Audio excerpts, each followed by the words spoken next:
Before I start my very brief remarks and appreciation, I want to thank our speakers today. Can we just join in thanking them?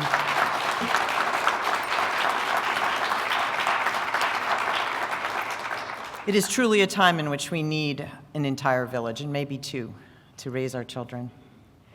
I also want to take a moment and say thank you to our staff. We've had a very busy weekend here, and I meant to say this during Joys and Sorrows, and I did not. So please, think of the little crumpled hearts and be gentle with everyone you encounter today as we continue through our weekend.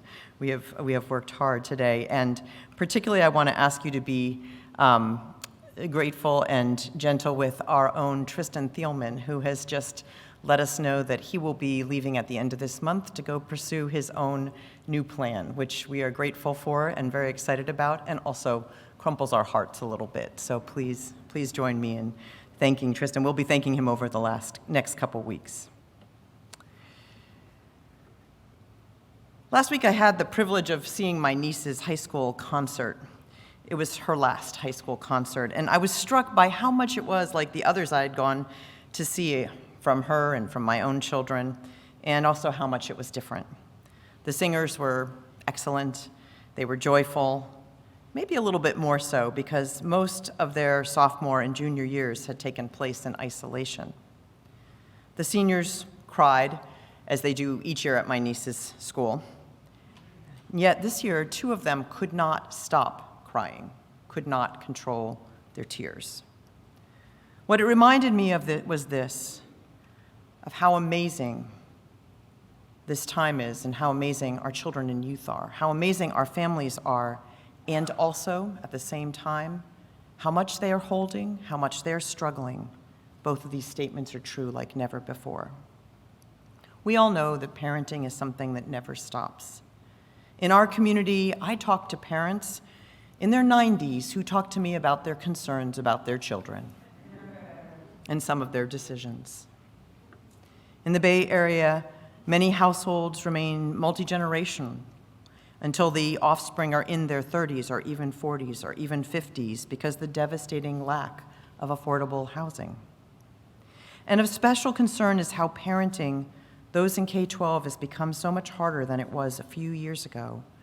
You can think COVID and screens and change and despair and exhaustion. But just take one thing. How much more information and how many more decisions our children have before them. Just the issue of gender identity alone, which affects so many in this community.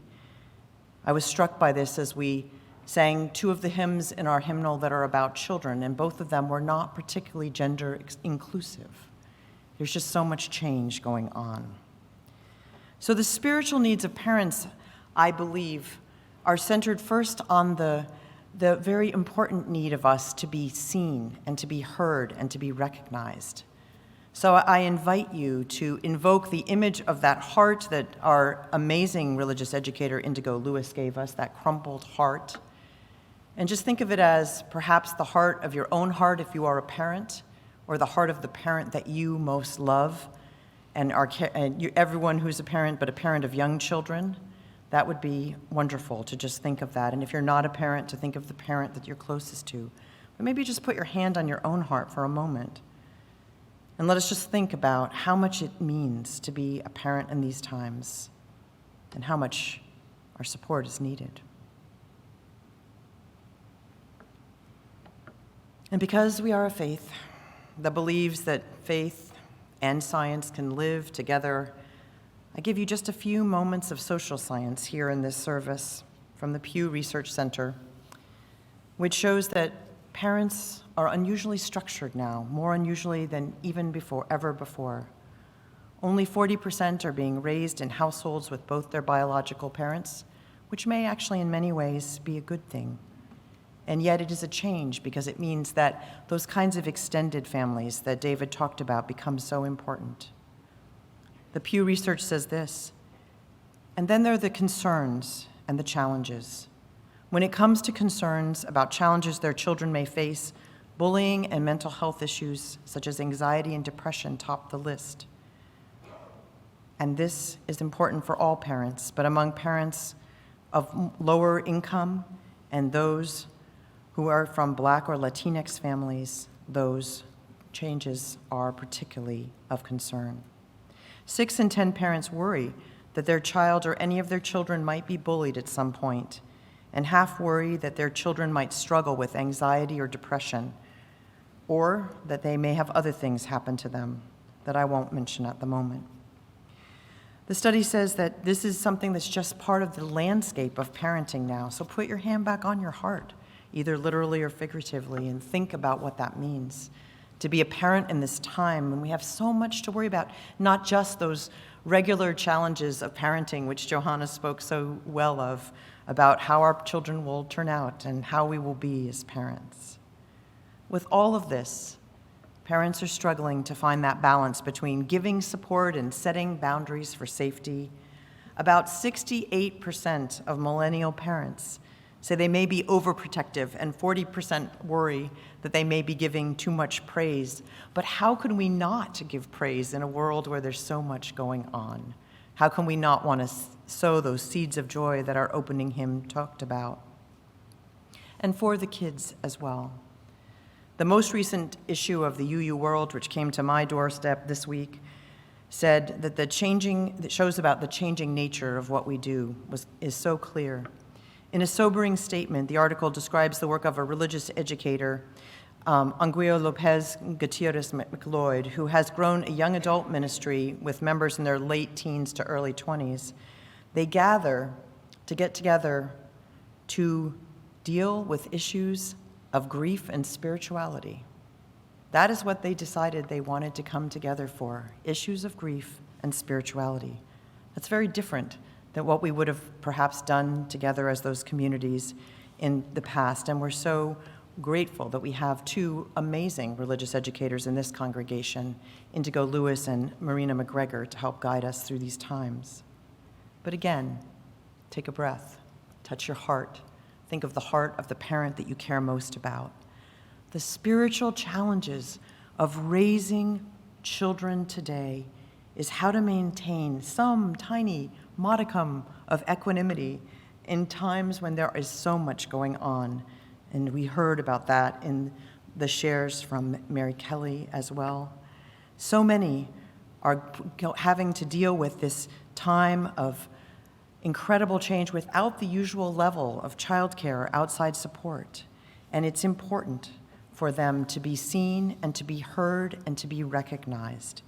Think about what the needs are, and then think about what we as a congregation and we as a larger faith need to be doing to better support not only our children and our youth, but also the parents in this kind of family ministry that we need to grow into. We have some ideas and some things we'll be trying anew, including some new afternoon family services next year, because maybe some families just don't want to get up on Sunday mornings after a long week.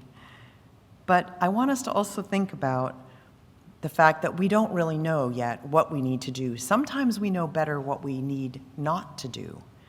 Think about all that our parents are holding, and then take a moment and think about what it feels like to get unsolicited advice from people who are not doing the job that you are doing, perhaps not the best thing that we can offer as a people. We need to teach our children well. And we also need to learn from our children, who have a better sense than we do of what this world is in many ways. That's truer now than perhaps it has ever been.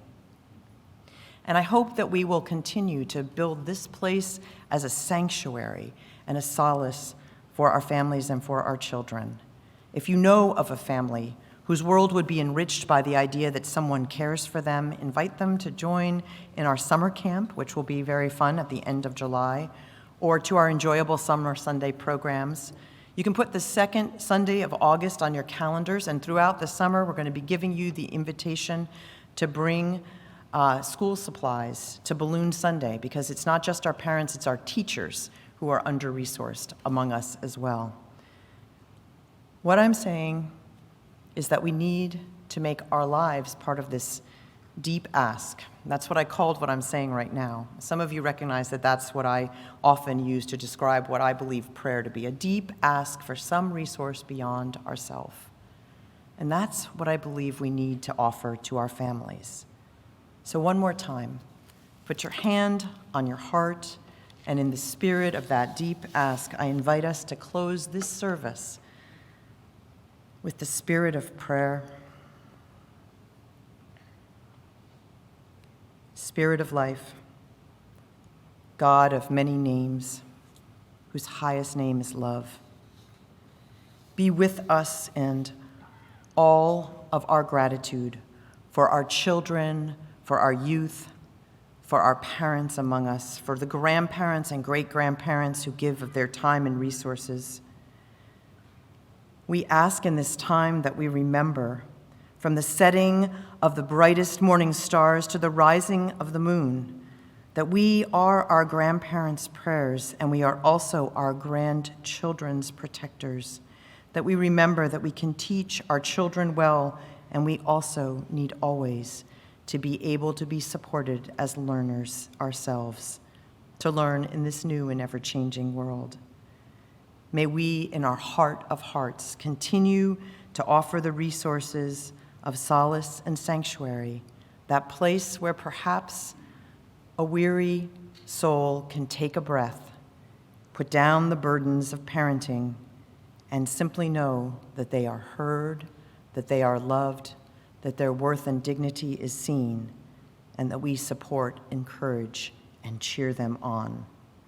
All this we ask in the name of all that we can create together. May we be the ones to make it so.